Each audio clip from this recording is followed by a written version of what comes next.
Killers of the Flower Moon is the latest film directed by Martin Scorsese, so today, let's see if it's worth your time.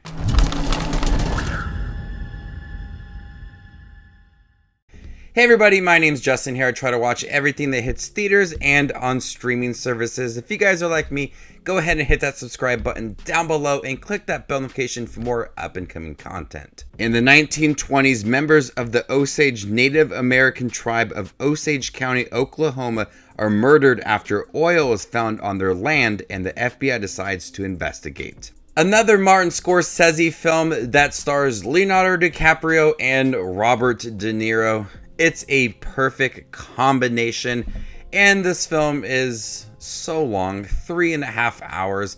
I sat in the movie theater. There's only one other person behind me, and after the movie was over, the guy said to me that he did not realize it was 3.5 hours long, and he didn't know what he was getting himself into. And I was so excited for that. Martin Scorsese, Robert De Niro, Leonardo DiCaprio, a Oscar buzz film, and 3.5 hours long. I was so excited for that. And this is yet another really good Martin Scorsese film. This is a film that deals a lot with racism and greed, and it's perfectly paced. I didn't really feel like it was 3.5 hours long. You know, there was times I needed to get up and go use the restroom or refill my soda, but for the most part, I felt really quick. And I've seen a lot of 3-hour films, and they feel like 3 hours. But I didn't really feel that within this movie because of the way that this film is set up. We have Leonardo DiCaprio, who plays Ernest. His uncle is played by Robert De Niro. He's come back from war. He was a cook. He didn't see much violence, and he is now driving people around. There he meets Molly, played by Lily Gladstone, and they fall in love.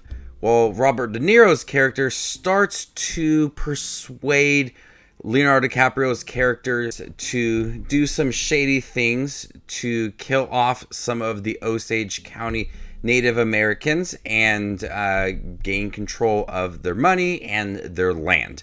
He's easily persuaded to do that, and that's what we explore over these 3.5 hours, is that corruption and the white people within this community that are befriending them and starting to kill them off. And the FBI is doing nothing about it.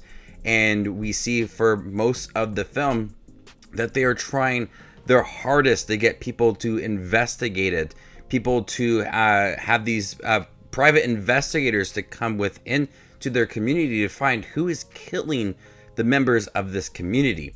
And then the FBI starts to get involved, and that's where we get like the last hour or so of the movie. But the way that it is set up, you do feel this genuine connection between Molly and Ernest. You feel like they are in love, but Leonardo DiCaprio's character is very easily persuaded.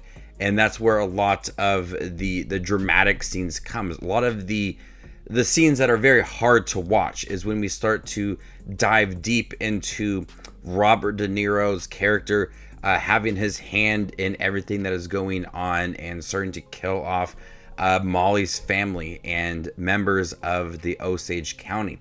And this film it has so many scenes that are hard to watch. You're just waiting for something good to happen, waiting for something to just kind of shine this light into this movie, and it never comes. It's a film that is filled with these really devastating sequences and scenes that are so hard to watch. It's filled with racism and greed and corruption and people easily persuaded to do horrible acts. And the way that it is structured, you get these character setups, strong relationships, how white people are infiltrating these communities and becoming friends with everybody, and then slowly peeling that back and watching that corruption and greed and racism slowly start to take over the movie. And with each scene that is added, you get more and more heartbreaking the really disturbing scenes that are affecting the community within here. And Martin Scorsese does a fabulous job directing this movie, really focusing on those disturbing sequences, not really letting go with some of them. So you feel the weight of these scenes and how powerful they are and how disturbing they can be. The performances are all Oscar worthy. Leonardo DiCaprio, you really feel that love he has for Molly within the film. And he's a character, like I said, is easily persuaded to do the wrong thing. And so it has this chance for him to kind of reflect on what he has done. And as he becomes more invested in Molly's life and more connected to his uncle, that's where the power really starts to take over, and the progression of his character going from someone that struggles in the beginning of the movie to where he is at the end. There's that transition that DiCaprio handles so well. And De Niro, once again, really good performance alongside Scorsese. He is somebody that is able to control certain situations, very demanding, but in a very subtle way. And I could easily see both of them getting an Oscar nomination.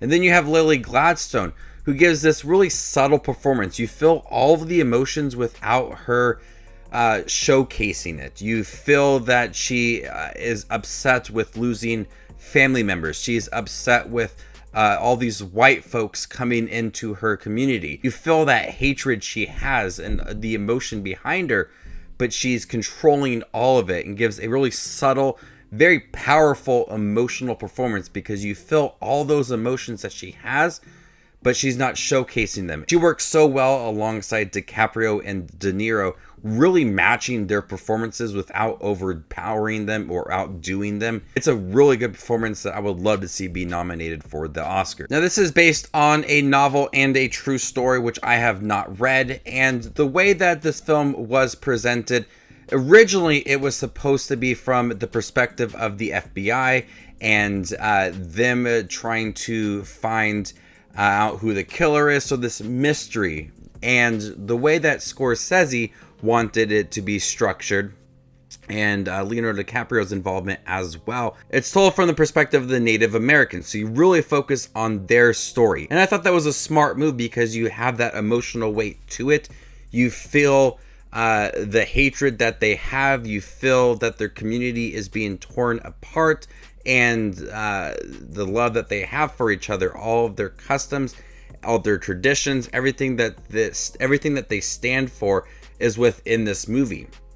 And I think that's a great way to kind of bring it, is it's important to tell their story of what had happened. And people that went in and killed these Native Americans, it's an important story to tell. As many people might not recognize this story, it's important to tell it. And that emotional weight is within this film, rather than have it being a mystery of the FBI trying to find the killer in Osage County. It's more focused on the Native Americans, their story, and how everybody was affected during the 1920s. Killers of the Flower Moon is a really good Scorsese film. It's beautifully directed. The score just keeps building on top of each other. It's got a really unique ending to the movie. The performances are all Oscar worthy. Scorsese, once again, knocks out of the park. He's coming for the Oscars with this film. It's one of my favorite movies of 2023. It did not feel like 3.5 hours long. It went by pretty quick. I saw it like 9 o'clock at night, so it was over well past midnight, and I am notorious for easily falling asleep during movies. That's why I see movies multiple times in theaters, so I can, just in case I do fall asleep. But this movie, it kept me awake, and I was interested in it from beginning to end. So before I give you my score for Killers of the Flower Moon, make sure to check out my channel. Here I do movie reviews, trailer actions, ranking videos, tier lists, all that fun movie related content that you see on YouTube. I do it all here, so hit that subscribe button to get it all in one spot. In fact, to see where Killers of the Flower Moon ranks amongst all of the other 2023 releases I've seen this year, follow me on Letterboxd, and there you can find my ranking. I'm going to go ahead and give Killers of the Flower Moon an A-. Thank you guys for checking out my review for Killers of the Flower Moon, the new Martin Scorsese film.